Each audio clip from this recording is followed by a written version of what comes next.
inna lillahi wa inna ilaihi raji'un. Su wane ne ku? Mu za ka tambaya ko su waye? To Allah ruwan nabi ko ya hankuli.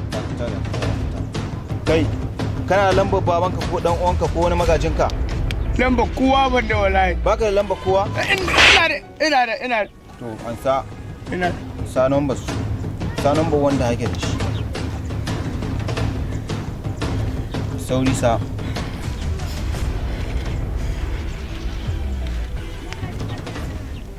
Hello. Baba, mu yi garkuwa da ɗanka. Muna buƙatar kuɗi gare ka.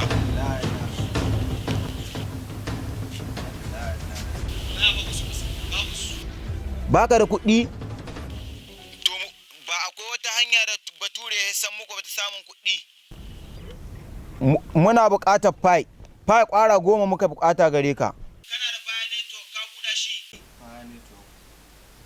Ina da shi wa. Ka buɗa shi ko? Ina da shi. To in kana da shi muna buƙatar bayanai to ƙwara 10 muka buƙata. Ka turo mana shi. To kuma in baka turo shi ba za ka samu gawar ɗanka. Ga munan muna jiranka. To yayi kai magana da shi ya ja. An saka shi kai magana da shi. Hello baba, wasu mutane ne suka ɗauke ni kuma ga yan nan gunsu sun ce idan baka zo. Wai, yanzu ga a ce da turan ga su buɗe fara network ba. Ga ban san wa zai yi da ba sai dan su kashe shi. Sai rashin mutu.